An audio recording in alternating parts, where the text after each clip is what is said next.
aquela cobrança que aconteceu alguns meses atrás sobre exposição para a exposição Queer Museum, com relação à luta dos homossexuais. Tava lá a menininha mexendo no pinto do homem. Legal, é? Eu queria saber o que o senhor acha. Por exemplo, tem coisas que vão se acumulando. Então, por exemplo, essa história da exposição lá no Queer Museum, que era uma exposição séria. Depois, você tem agora, recentemente, um pedido para que professores sejam denunciados caso o estudante se sinta doutrinado, né? Ou se sinta pressionado. Isso partiu, inclusive, do próprio Bolsonaro, mas também de seguidores, uma deputada que foi eleita agora no Rio Grande do Sul. Quer dizer, essas ações que parecem repressivas, truculentas, o que o senhor acha disso? Por que é truculento? Sobre esses acontecimentos? Por que seria truculento um aluno filmar a opressão que um professor exerce sobre ele? E não é truculento o professor proibir essa gravação. O que os professores estão querendo é o direito ao sigilo no ensino público. Ou seja, ninguém pode saber o que eu estou ensinando aqui. Você não pode me filmar e contar para os outros. Só existem 3 motivos pelos quais um professor pode querer isso. Primeiro, ele é um agente comunista mesmo, está querendo manipular todo mundo e não quer que ninguém saiba. Segundo, ele é um incompetente e quer esconder sua incompetência. Terceiro, ele é um pedófilo. Só existem esses 3 motivos. Nenhum deles é respeitável, eles não têm direito a esse sigilo, eles estão exercendo a censura sobre seus alunos e se queixando, fazendo de coitadinho como se o vítima de censura fosse eles. É uma inversão total. Mas o direito ele não tem, porque isso é contra a lei, né? Ele existe o direito, ele tem o direito. Mas quem tem o direito? Peraí, eu nem entendi. Ir para o campo do Código Penal. Peraí. A ética disso, né? Espera. Eu perdi a sua frase porque houve uma interrupção aí. Você pode repetir, por favor? Sim, eu estava dizendo que o direito ele não tem, porque é contra a lei, o professor ser filmado e exposto. Mas eu não gostaria de entrar no campo do Código Penal. Um momento, ele ser filmado. Ética e de liberdade. Ele ser filmado e exposto não é contra a lei nenhuma. Contra a lei é ele proibir, é ele exigir o sigilo numa atividade que, por definição, é pública. Nenhum professor pode impedir o aluno de gravar o que ele está ensinando. Isto é censura exercida em massa sobre todos os alunos, exercida por essa cambada de manipulador filha da puta. E depois ele se faz de coitadinho. Não tem o menor sentido. E o senhor não acha que se essa doutrinação tiver... Né, estou usando o termo que você não usa, mas é o termo que está sendo dito aqui, né? Se essa doutrinação fosse assim, tão eficiente, nós não teríamos tido mais governos de fato de esquerda? Não, peraí. Qualquer candidato comunista que se eleja por meio eleitoral num regime ainda capitalista, ele não vai ser louco de chegar, agora implantei o comunismo e virou tudo comunismo. Não, vai ter 20 governos de transição, que será visto como comunista por alguns e como pró-capitalista por outros. A oposição de direita dirá que ele é capitalista, que ele é comunista, e os comunistas mais radicais dirão que ele é de direita. Isso é natural, isso acontece assim. Ora, a dominação esquerdista nas escolas é total, 100%. Não se admite uma única voz discordante, e isso está assim há 40 anos. Isso começou a ser documentado nos anos 80 pelo falecido Nelson Lehmann da Silva. Ele naquela época já tinha pilhas e pilhas e pilhas de documentos do que estava acontecendo. Levou muito tempo para que as pessoas tomassem consciência de que esse problema era realmente grave. E o problema, repito eu, não é a doutrinação. não é o viés ideológico, porque é impossível você transmitir qualquer conteúdo cultural que não tenha nenhum viés ideológico. Isso é materialmente impossível. O problema não é a doutrinação, o problema é a censura.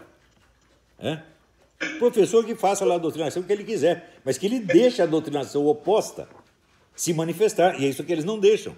Eles não querem nem ser filmados, eles não querem ser documentados, eles querem o segredo total, ou seja, querem a dominação total sobre as mentes dos seus alunos. Os pais não podem saber, a opinião pública não pode saber. Isso é a coisa mais imoral, obscena e criminosa que eu já vi. Não tenho nenhum respeito por essas pessoas, não. O senhor apoia, acha uma boa ideia a escola sem partido? Depende. Eu acho que denunciar o caso... Eu já disse, a minha posição com relação à escola sem partido foi assim, no fundo, eles têm razão. Quer dizer, o protesto é inteiramente justo. Agora, as táticas, a estratégia dele, eu tenho sérias críticas, inclusive o uso do termo doutrinação e o ideal, vamos dizer, o termo está errado, escola sem partido. O certo é o seguinte, escola com todos os partidos. Não escola, uma escola neutra. Esse isentismo é uma ilusão pequeno-burguesa. O que tem não é a escola sem ter nenhum partido, é a escola tendo todos os partidos, está aberta a tudo. É você ter o verdadeiro pluralismo, você ter o verdadeiro debate, você ter a verdadeira discussão. E isso que os caras não querem. Estou falando que eles não querem nem que grave a aula, eles querem dar aula em segredo. Isso é um crime. São todos criminosos. Eles estão impondo uma censura que eles não têm direito de impor. E exigindo, usando a máquina pública para fazer lá dentro, em segredo, tudo o que eles quiserem. Professor, o senhor acha que uma das soluções para essa questão que o senhor colocou como censura seria, por exemplo, a privatização das universidades? Não, porque nas universidades privadas acontece a mesma coisa. Mas aí você pode ter, por exemplo, um empreendedor do ensino de terceiro grau cujo grande filósofo e guru é Olavo de Carvalho. Você pode ter essa distinção. Você vai ter um que vai achar que Marilena Chaui é a grande pensadora do país. Se isto fosse assim, os grandes empresários teriam todo apoiado o Bolsonaro. E isso não aconteceu. O empresariado brasileiro está vinculado à esquerda há mais de 50 anos. O mercado, o senhor diz? O que se chama de mercado? Não, peraí. O mercado não é um sujeito, agente. Sim. O mercado é um efeito matemático de milhões de ações desencontradas. Tá certo? Então, é claro que o mercado pode ir para um lado enquanto os empresários estão indo para outro. Aliás, isso acontece com frequência. Ninguém dirige o mercado, porque se dirigir não é mercado mais. Então, agora o pessoal confunde. Eles pensam, quando falam em mercado, eles imaginam assim, o consenso dos capitalistas. Isso é loucura. Isso é analfabetismo. Esse pessoal tem que estudar. Vai estudar o Joseph Schumpeter. Né? O pessoal talvez entenda alguma coisa disso. Enfim, nós estamos no país mais ignorante do mundo. Né? O pessoal precisa acordar. Mas o senhor não acha que os empresários estavam, no final das contas, com Bolsonaro exatamente porque nas últimas semanas, se eu estivesse com o Bolsonaro, a campanha dele teria dinheiro. E não tinha dinheiro nenhum. Eles deixaram o Bolsonaro na tanga. O deixaram completamente desamparado e foram lá dar dinheiro para o Haddad e para outros vagabundos. E agora, o senhor acha que a percepção que a gente tinha era de que havia um consenso entre uma boa parte do empresariado também e desse mercado que ninguém controla, na verdade, no sentido de que era mais interessante apoiar o Bolsonaro porque ele tinha uma promessa de aprofundamento das reformas, né? Não, ninguém apoiou o Bolsonaro. Neoliberal. Ninguém apoiou o Bolsonaro. Mas nenhum empresário, meu Deus do céu. Ou se teve um ou dois, foi muito. O empresariado estava maciçamente, ou com o Alckmin, ou com o Haddad, ou com qualquer dos outros. Ninguém confiava no Bolsonaro. A princípio com o Alckmin, né? Mas em seguida, quando o Alckmin não levantou o voo, migraram para... Olha, o governo que mais teve apoio do empresariado foi o do Lula. Manda essas meninas ficar quietas, por favor.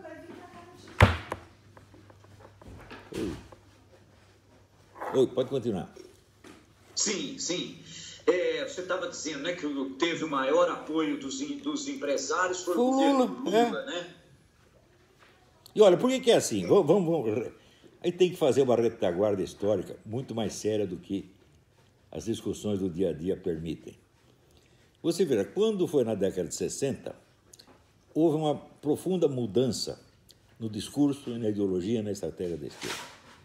Graças à influência do pessoal da escola de Frankfurt, sobretudo, que tinham desistido da Revolução Proletária e descobriram novas classes revolucionárias, que seriam o lumpenproletariado, os artistas, os intelectuais e os estudantes. E achavam que o fronte principal de combate era a cultura. Portanto, eles descreviam isso como o trabalho do negativo, quer dizer, destruir todos os valores culturais, morais, etc., que, segundo eles, sustentavam o capitalismo. Acontece que se você destrói todos os valores e referências morais, religiosas, etc., só sobra um único fator organizador na sociedade, que é a economia. Então, a economia se torna a fonte de todos os valores. Quem ganha com isso?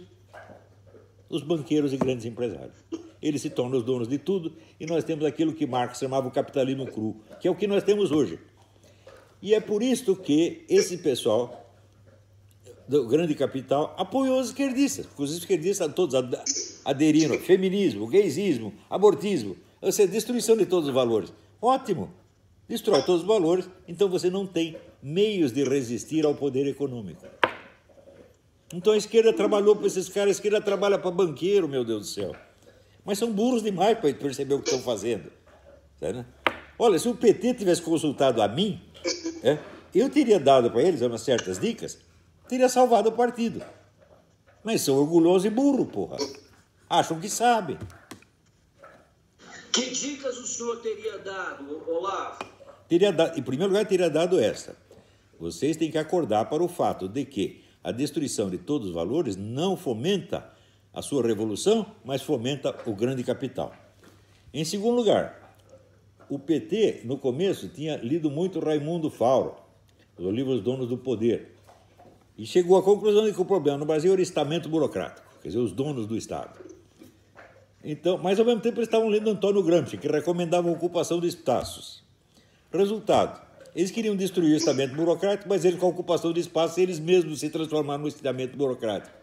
Eu teria dito, não faça isso, porque você está lutando contra você mesmo, e você vai terminar muito mal. Você vai ser odiado, o povo vai vomitar em cima de vocês, como de fato aconteceu. Dava para consertar o PT 20 ou 30 anos atrás? Dava. Agora não dá mais, agora já fudeu tudo. Olavo, professor, o senhor falou de movimento feminista, do movimento que o senhor chama de gaysista, que é dos LGBTs, né? O senhor não acha que esses movimentos, no mundo inteiro, eles ultrapassaram e atropelaram os partidos políticos e eles são irreversíveis como afirmação, na verdade, de uma humanidade, de uma maior compreensão solidária da vida com relação às pessoas que são diferentes ou que estão em posições abaixo do que deveria na realidade estar, como o caso das mulheres. Olha, você deveria ensinar isso para eles. Porque hoje em dia é o seguinte, se você não é a favor do casamento gay, você é fascista, nazista, criminoso, tem que ir para a cadeia. Esses caras são absolutamente intolerantes, ditatoriais, têm mentalidade de censores, todos eles. E por isso é que estão aliados com os comunistas. É a mesma cabeça. Não, talvez estejam aliados com os comunistas ou com os socialistas pela questão da solidariedade. Né? Ah, sim. Os regimes comunistas sempre foram solidários, comunistas sobretudo, islâmicos, são muito solidários com os gays, eles simplesmente os matam. Né? Então você tem uma aliança de acelerados, uma aliança de loucos.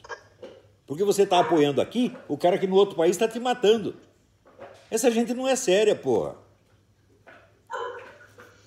Agora, insisto na pergunta, você não acha que isso é algo irreversível? É algo que deveria ser abraçado também pelo Bolsonaro, por qualquer governo, porque são lutas legítimas? Bom, você conhece alguma coisa irreversível na história humana? Me cite uma. Na história humana, nada é irreversível. Quando começa a usar isso, é irreversível, isso é uma figura de retórica destinada a intimidar as pessoas e fazer elas aderirem a um treco que elas nem entendem direito. Claro que não é irreversível. Você veja, existe movimento gay no mundo islâmico? Não, como é que o movimento gay os caras te matam? O mundo islâmico é 1/3 da humanidade. Existe movimento gay no bloco russo-chinês? Não, eles também matam. Que história de irreversível é essa? Isso é uma coisinha que acontece em 2 ou 3 países do Ocidente, os países mais ricos do Ocidente, e é uma certa classe rica que se beneficia disso e se acha muito importante. E acha que as suas preferências sexuais, seus gostinhos sexuais, são superiores a todos os valores morais, religiosos, culturais, filosóficos, etc, etc. É uma presunção louca. O simples deve haver uma política baseada no gosto sexual. Oh, meu Deus do céu, vamos supor que eu gosto de transar com um cachorro. Né? Então vamos fazer um partido político baseado nisso? O que é isso? Isso é uma síntese, é um insulto.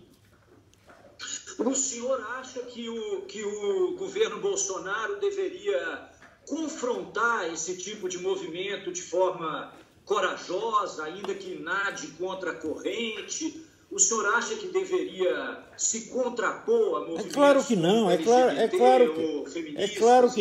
claro que não. É só não ceder às exigências deles quando elas passam do limite do razoável. Por exemplo, eu acho que... quais exigências? Por exemplo, você querer ensinar homossexualismo nas escolas infantis. Mas isso não existe. Como? É claro... Não. Não venha me dizer que esse negócio de kit gay não existiu. Isso é coisa do Haddad, que é um mentiroso compulsivo. Esse projeto existe. Nós temos o vídeo do secretário-geral do Ministério da Educação defendendo esse projeto. E o Haddad foi o criador da coisa. Mais ainda, este projeto está nos planos da Escola de Frankfurt desde 1940. Eu mesmo fiz um vídeo usando o texto em que o Max Horkheimer defende até o incesto, até as relações incestuosas entre mãe e filho, como meio de derrubar o capitalismo. Esses caras são todos loucos. Mas isso foi classificado aqui amplamente pelas agências de checagem e também pelo TSE como uma fake news. Não. O que eles negaram foi o seguinte, foi que o Haddad defendesse isso no livro dele, o que era realmente errado. Mas acontece que nesse livro ele propõe a estratégia total da Escola de Frankfurt para o Brasil e diz que o PT já está aplicando essa estratégia. Quando você vai ler a estratégia, qual é? Está lá o incesto. Então, o Haddad está promovendo o incesto, junto com a Escola de Frankfurt. Eu provei isso. Daí mandei um direito de resposta para a Folha, eles mutilaram a minha resposta, não a publicaram, mutilaram do jeito deles. Eles estão mentindo, eles são fake news. Essas agências de checagem é tudo gente deles mesmo, porra. Você confia em Folha de São Paulo? Você confia na Carta Capital, porra? Você está brincando comigo? Você vai confiar no Mino Carta? Você vai confiar no Mino Carta? Pô, você está brincando comigo? Conheço esse homem assim, de velhos carnavais. Isso é apenas um ator, ele é um cara histriônico, você está entendendo? Isso é só exibição, é só vaidade. Não é uma pessoa de estudo, não é um homem sério. As pessoas não estudam os assuntos seriamente no Brasil. Se apegam a esses chavões, slogans, etc. E acreditam piamente nisso. Se a Folha estivesse segura do que ela fez, ao dizer que era fake news o que eu tinha afirmado, ela teria publicado a minha resposta, em vez de mutilá-la. Falsificou a minha resposta. Se isso é coisa de gente honesta? A Folha sempre foi mentirosa. É por isso que está caindo. Olha, a Folha hoje vende menos do que na década de 50. E vai acabar essa porcaria. E a Carta Capital que se cuide também. Senão vai perder totalmente sua credibilidade. Eu não estou falando para ferrar com vocês, não. Eu estou ajudando. Vocês têm que tomar consciência, porra. Professor, o senhor acha que o Bolsonaro deve fazer uma revisão na história como ela, a história da ditadura como ela é relatada, contada? Eu não sei se o Bolsonaro deve fazer isso, mas alguém deve fazer. Eu não acho bom que o governo faça isso, né? Porque o governo se meteu a fazer esse negócio da comissão da verdade e já fez aquela merda. Você vê, nos anos 90, eu fiz várias conferências para instituições militares e mostrava para eles o bando de mentira que a mídia estava contando sobre eles. Cada um é pior que a outra. E eu ia lá com a mentira, a prova de que era mentira, e dizia, vocês têm que se defender, vocês têm que processar esse pessoal. Ninguém processou, deixaram falar. Então, as mentiras ficaram valendo como verdade. Vou te dar um exemplo. Um repórter famoso do Globo, Caco Barcelos. Caco Barcelos inventou uma reportagem de que 2 terroristas que o Exército dizia terem morrido num acidente automobilístico na estrada, tinham, na verdade, sido executados pelo Exército, o qual teria depois forjado um acidente automobilístico. E isso foi transmitido durante uma semana pela Globo, em horário nobre.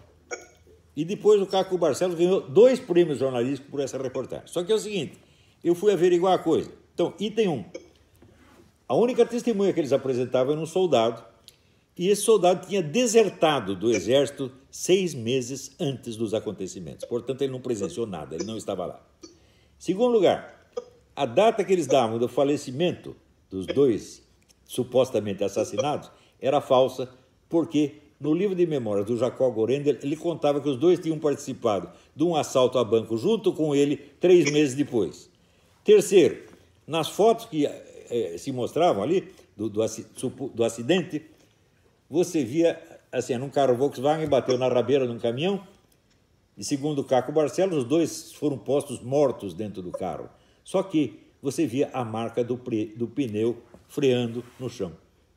Isso quer dizer, os mortos acordaram, pisaram no freio e depois voltaram a morrer. Tudo isso é uma palhaçada. Isso é um crime que fizeram. Agora, eu alertei, mostrei isso para os militares, e os caras cagões, o que fizeram? Nada. O senhor acha que não houve tortura, por exemplo? Claro que houve, mas em quantidade muito menor. Eu vou te dizer por quê. Até por experiência pessoal. Vou lhe contar uma coisa. Eu tive uma contraparente que foi presa por conta de atividades que nem eram dela, mas do marido. E no partido inteiro, todo o pessoal de esquerda dizia, não, ela foi tão torturada que ela perdeu um rim. Eu ouvi essa história umas 200 vezes. Só que é o seguinte, eu fui a última pessoa que a viu na véspera de ser presa. E fui a primeira que a viu quando ela saiu, porque eu fui buscá-la na cadeia. Ela estava muito melhor do que quando entrou. Estava forte, saudável, bem alimentada, não tinha perdido rim nenhum. Então eu vi, opa, peraí, essa história de tortura estão muito mal contada. Em primeiro lugar, porque as testemunhas de tortura são assim, um comunista testemunha em favor do outro, o outro testemunha em favor do um. Não há porra de um exame de corpo de delito. Me mostra assim, os horrores que se contavam, me mostre um dedo cortado, me mostra um olho furado, me mostra um osso quebrado, nada, nunca. Portanto, é claro que houve alguma tortura. A foto do suicídio do Herzog. Herzog fala muito bem. Você sabe o que o Herzog era? O Herzog era um agente do serviço secreto inglês. Isso foi contado pelo próprio cônsul da Inglaterra ao então governador Paulo Egídio Martins. Então, quem matou o Herzog?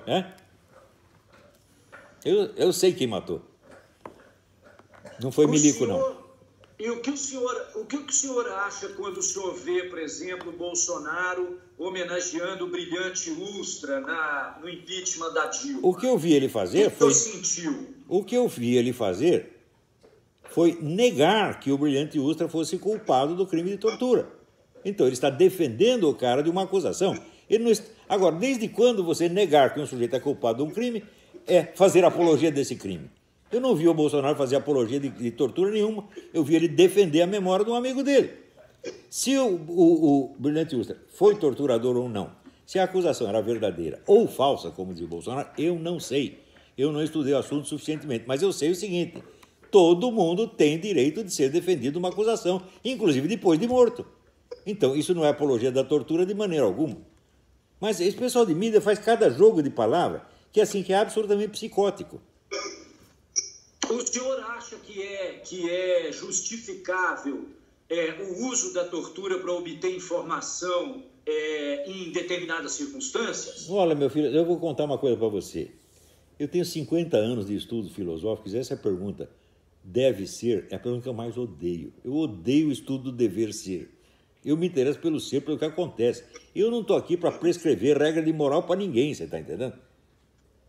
Eu não sei. Eu sei o seguinte: todos os exércitos do mundo algum dia usaram tortura. E muitos governos usaram. Então, eu aqui vou dizer, vocês todos não devem fazer isso? Eu não sei. Eu não faria jamais. Eu não faria jamais, não seria cúmplice disso aí. E se eu pudesse combater, ia combater, claro.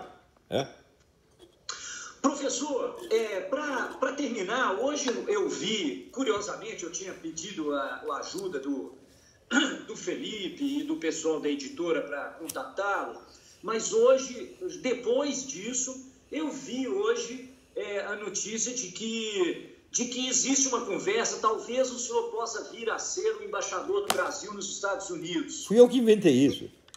Foi você mesmo que... Eu mesmo que se ofereceu. Não me ofereci, não me considero a pessoa mais qualificada.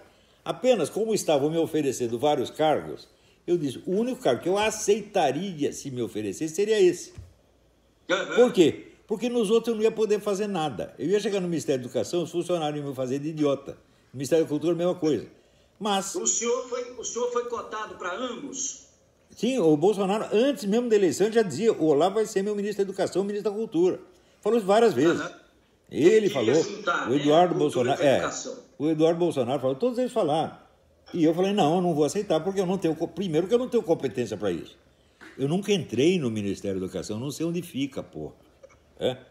Então, para você ser ministro de alguma coisa, não basta você conhecer o assunto. Você precisa conhecer o ministério, o órgão, o seu funcionamento, os seus funcionários. Eu não conheço nada disso. Então, eu ia chegar lá e ia ser um palpiteiro idiota. Eu não quero ser isso. Agora, se eu fosse embaixador, eu saberia negociar acordos bons para o Brasil. Mesmo porque eu tenho uma perspectiva assim, geopolítica mais ampla e tenho o que conversar com o Donald Trump e com o seu secretário de Estado sobre isso. Eu tenho uma compreensão disso. Às vezes, cá entre nós, mais profunda que a deles. Só fala Steve Bannon, etc. Não. Tem coisa que eu entendo e o Steve Bannon não entende. Eu estou estudando... Veja, o Steve Bannon é mais novo que eu. Estou estudando isso há mais de 50 anos, pô. Então, você leu o meu debate com o professor Alexandre Duguin? Não. Leia isso para você entender. O pessoal fala de fascismo. Olha, quer um fascista de verdade? Eu tive um debate com ele. O Duguin é um fascista de verdade. Não de mentirinha, que nesses que o pessoal inventa no Brasil. Como é que você classificaria o Bolsonaro? Olha... Extrema-direita? Olha, também outra coisa. Esse negócio de classificar as coisas pelo extremo e moderado, isso aí é um absurdo. Porque você está raciocinando como se fosse mecânica dos fluidos, você está entendendo? Essa é uma analogia, uma metáfora, não é um conceito científico. Extrema-direita não é um conceito científico. Eu odeio gente que usa termos de ciência política como insulto. Ou gente que apela a essas figuras de linguagem, fingindo que são conceitos descritivos apropriados quando não são. O Bolsonaro, vamos dizer, não vejo como colocar numa escala de extrema esquerda até a extrema direita. Não vejo, isso não tem o menor sentido. E é o seguinte, o Bolsonaro é um cara que confia no Brasil, ele é um cara que confia no império das leis e é um cara que confia na aplicação das leis. Isso é tudo. Então você pode dizer, é mentalidade policial. Fala, de fato, é mentalidade policial, mas o que o Brasil mais precisa no momento é polícia, porque tem criminoso demais. E ele aplica, o polícia que aplica as leis, é um fascista? É um nazista? É um comunista? Não, porque as leis são aplicadas nas democracias, no fascismo, no comunismo, na puta que eu pariu. Né? Você vê, Lenin acabou com a delinquência juvenil na Rússia, matando todos. Isso não é um bom método. Mas você atirar no sujeito que está armado cometendo crime, às vezes é a única solução que tem. Você não vai pegar o bandido armado e ficar discutindo o Código Penal com ele, né? Ou discutindo ética. Aí tem que ser na bala mesmo, não tem outro jeito. Então, ele é um cara que confia na ação punitiva, repressiva e punitiva da polícia nos casos previstos em lei. Isso é tudo o que ele quer. Isso é fascismo? Então, a resposta é: fascismo é o cu da sua mãe, porra. Os caras que usam esse termo não sabem o que é fascismo. Eles nunca leram uma linha de Benito Mussolini, meu Deus do céu. E se você falar dos grandes teóricos do fascismo, né? Corradini, Alfredo Rocco, eles nunca ouviram falar, porra. Então, como é que pode discutir com o ignorante? Eu perguntei, assim, desse espectro aí, do rótulo aí de Bolsonaro, até me lembrando da declaração da Le Pen, da Marine Le Pen, né? Colocando o Bolsonaro como as opiniões morais dele, digamos assim, seriam incompatíveis com ela, né? Então, a Marine Le Pen, que é a Marine Le Pen? Marine Le Pen é aliada do Putin e do Dugin. Ela é a linha fascista realmente. Então acabaram até elegendo o tal do Macron, por assim como dizer, dos males o menor. Vamos eleger esse bostinha aí. Pelo menos ele não está aliado com a Rússia. Por quê? A Rússia detém o monopólio do gás que vai para a Europa Ocidental. Se encher o saco da Rússia, ela fecha o gás e todo mundo morre de fome. E a Marine Le Pen trabalha para isto. O poder e o russo, que é realmente fascista. Não é comunista mais, é fascista, nacionalista e imperialista. Só que o pessoal não sabe, porra. O único antifascista que tem nesta merda sou eu. Porque eu sei o que é o fascismo. E eu sei o que eu estou combatendo. Ô, professor, o governo Bolsonaro promete ser um governo neoliberal. Isso não deu certo em lugar nenhum.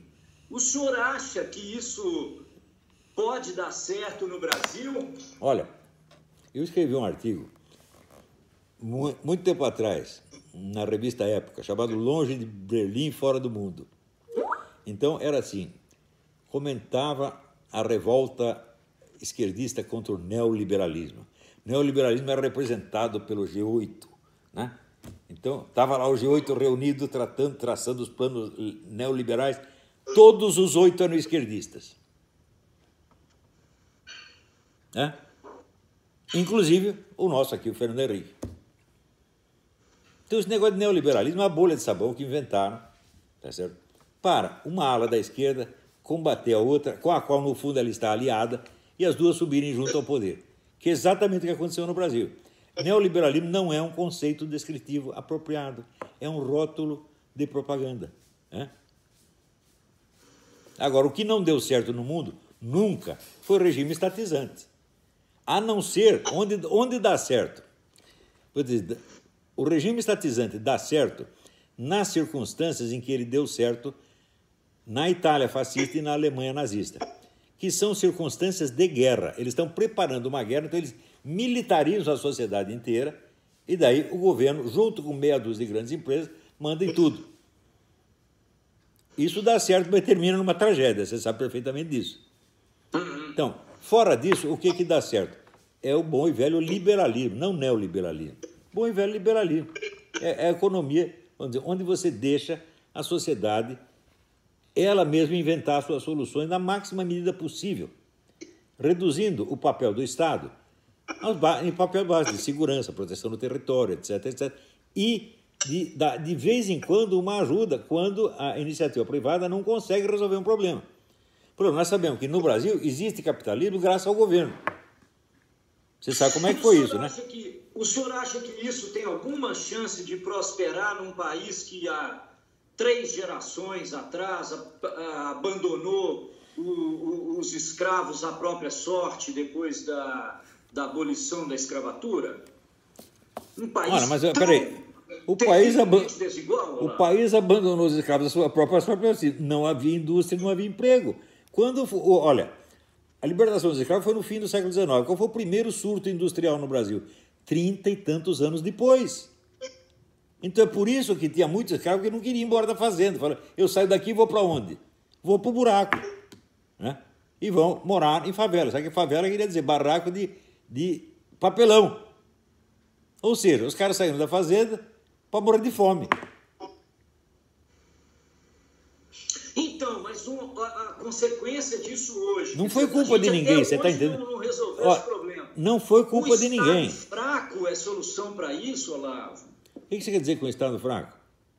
O Estado que interfere menos... O Estado que não provê condições de equalizar isso melhor, de atacar o problema da desigualdade não. intervenções. Olha, no Brasil, os termos Estado fraco e Estado forte são usados de maneira invertida.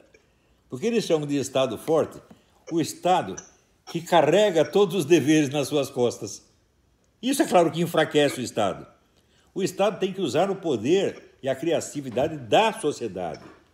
Está entendendo? Ele não tem que, vamos dizer, se sobrecarregar de todos os problemas e dar todas as soluções, porque isso o estrangula. O Estado se torna impotente porque ele tem problemas demais para resolver e recursos de menos. Você tem que graduar a intervenção do Estado pelas possibilidades reais do Estado. Senão, o que você faz? Vamos assumir mais responsabilidade. Não temos dinheiro, então temos que arrancar mais dinheiro do povo. Olha, aquele professor Pierluigi Piazzi, ele dizia o seguinte, a manutenção de um único estudante brasileiro numa escola estatal custa 3 vezes a mensalidade de uma escola privada. Então, isso, a educação é o direito de todos, vamos dar a educação para todos. Só que você não tem dinheiro para isso, então você precisa arrancar o dinheiro do povo para fazer isso. Então, é uma questão de bom senso. Nós temos dinheiro para fazer o quê? Então, o Estado assumir deveres na proporção dos seus recursos verdadeiros. É uma coisa muito simples. Ou seja, é aquela fórmula do Marco Túlio Cícero, né? O Estado não gastar mais dinheiro do que tem, porque senão ele vai ter que tomar o dinheiro de alguém. Professor, para finalizar, queria que o senhor me dissesse o que o senhor achou ali quando, no dia que o Bolsonaro ganhou a eleição, no segundo turno, a primeira ação que nós brasileiros pudemos assistir aquele dia foi uma oração puxada pelo Magno Malta. O que o senhor acha disso, o senhor que é um entusiasta desse governo? Eu não conheço direito o Magno Malta, não tenho nada contra ele nem a favor dele. E eu não sou protestante, eu não sou evangélico, eu sou católico, apostólico, romano e não gosto muito da reforma protestante. Mas, se o sujeito se ofereceu para orar para Deus, o que eu posso ter contra isso? Se ele saísse, mexendo no pinto dos deputados, seria mais digno, mais honroso? Não, você poderia ter contra isso, por exemplo, eu pensando com a sua cabeça, tá certo? Você poderia ter contra isso algo que você sentisse que é um ataque à liberdade daqueles que são ateus, por exemplo. Por que o sujeito... que são católicos, um momento. Está lá o protestante rezando. Isso é um ataque a mim, que sou católico? Não, deixa ele rezar, ué. Como é que um sujeito rezar... Como é que o seu presidente, eu concordo. Como é que um sujeito rezar pode ser uma repressão à ideia de quem quer que seja? Isso é inteiramente absurdo, isso é histeria. É se fazer de autovitimização histérica. Que é um truque que esse pessoal comunista usa o tempo todo, porra. Não, você pode ter a compreensão de que as igrejas evangélicas não têm um bom papel, não cumprem um bom papel na sociedade brasileira. E um grupo pode raciocinar dessa maneira e assim se sentir aviltado, né, por uma quem cumpre um bom papel é o PT, é o Comando Vermelho, é o PCC, é as Farc, Isso aí é um bom papel. Agora, o Magno Malta, que é o ruim, ele chega lá e reza um Pai Nosso, porra. Os outros pessoal estão inundando o Brasil de cocaína. As Farc têm um monopólio praticamente da distribuição de cocaína no Brasil. Estão matando o brasileiro um atrás do outro. E daí, isso tudo é bom. Agora daí vem um homem e reza um Pai Nosso. Que criminoso.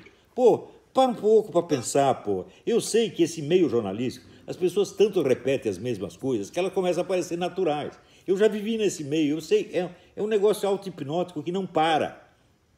E você, como todos os membros da sua redação, cai nessa, porra. Vocês não analisam os fatos. Vocês não conhecem os fatos, vocês conhecem só conversa mole. Se intoxicam de conversa mole, né? Esse é o problema. Professor, então, é isso. Você está em conversações diárias com o Bolsonaro? Como é que tem sido nunca. Sua relação com ele? Eu estou falando, eu conversei com o Bolsonaro 2 vezes na vida.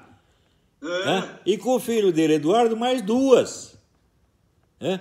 E com o Carlos, mais um, o Flávio, que veio aqui trazer uma condecoração.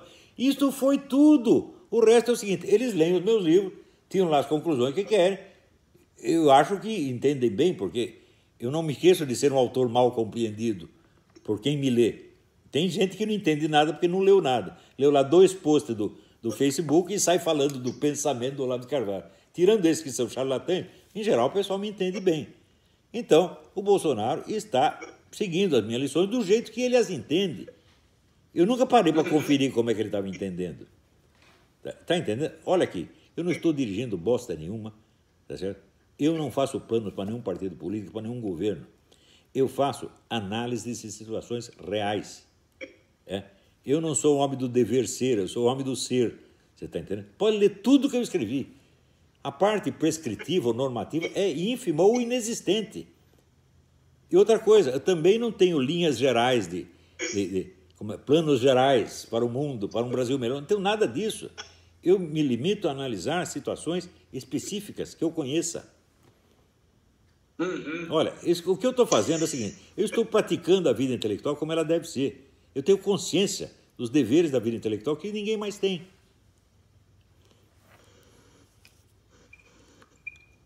Perfeito. Professor, quero te agradecer a sua entrevista.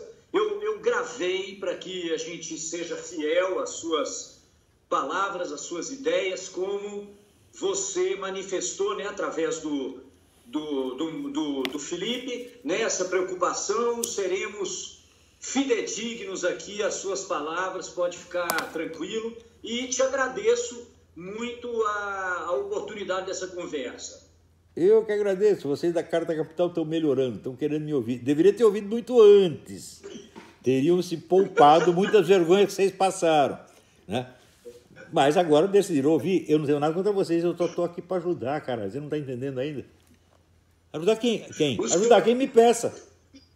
O senhor não tem medo desse governo composto por Magnus Maltas te fazerem sentir vergonha? Ou você não sente assim que não tem nenhum compromisso? Se tiver que passar vergonha, vai ser... Quem vai passar é o Bolsonaro, eu não tenho nada com isso. Não é assim. É mais por aí. Não é assim que eu penso. Em primeiro lugar, eu não pertenço à direita brasileira.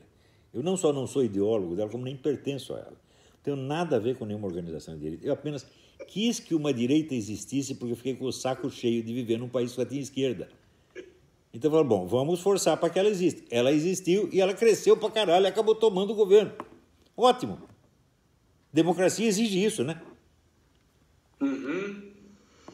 O que vai ser daqui para dentro, eu não sei. Aí? 13 anos. 13 anos? Perfeito. E é na Virgínia que o senhor mora? Na Virgínia. Perfeito. O senhor tá em que cidade aí? Eu estou aqui em Richmond, mas é periferia de Richmond, né? Certo. Eu moro em Richmond, mas é na área rural. Eu moro em Richmond, mas é na área rural, não no centro da cidade ali. Certo, o senhor está na área rural, então. Perfeito. Uma última pergunta que eu acho que não pode faltar, porque o senhor está aí, tá? Me desculpa, uma última questão. O senhor acha realmente que armar os brasileiros é uma solução para a nossa segurança pública, em vista do que o senhor vê aí, os massacres que acontecem aí? O senhor ainda acha que tem um saldo positivo na relação do americano com a arma? Como é que o senhor Você verá, sabe qual é o estado que tem legislações mais restritivas para armas? Illinois, especialmente a cidade de Chicago. Qual é a cidade mais violenta dos Estados Unidos? Chicago. Sabe qual é o estado que tem mais armas? O estado do Maine. Sabe qual é o estado que tem menos crimes? O Maine. Precisa dizer mais alguma coisa? Agora, eu não acho que espalhar arma para todo mundo seja resolver o problema da segurança pública. Eu acho que o sujeito se armar é uma solução para a proteção dele. Porque quando eu morava no Brasil, perto do Duque de Caxias, eu já tive minha casa invadida e se eu não estivesse armado, eu estaria morto. Então, para mim, quebrou o meu galho. Agora, não foi nem preciso. Os caras viram que eu estava numa posição onde eles... A minha posição era tão vantagem que eu podia acertar eles, eles não poderiam acertar em mim, então foram embora, pô. Daí eu avisei a polícia levou 1h30 para chegar. Quando chegou, os caras estavam já em Mato Grosso do Sul, né? Então, a arma é um bom elemento de defesa, não só contra assalto, essa coisa toda, homicídio, mas também contra animais. A região que eu moro, de vez em quando aparece um urso por aí. Eu vou deixar o urso comer alguém da minha família, ou mesmo comer o meu cachorro? Eu não, passo fogo no bicho, porra. Tá certo. Professor, muitíssimo obrigado, então. Obrigado eu. Tudo de bom. Quando a reportagem sair, eu lhe envio um link por aqui mesmo, pelo Skype, tá bom? Tá muito bom. Não vai dizer que eu sou fascista, filha da puta, assassino, matador de criancinha, por favor. Não direi isso, pode deixar. Tá bom. Um abraço, boa sorte para você, para todo mundo aí. Um abraço. Tchau. Puta, aquela hora que você jogou merda no carta, foi demais. Nós se diverte, né? Você acredita no Mino Carta, puta merda. Tudo no patrão deles. Começa a falar. Ai. Não é do Mino Carta, cara?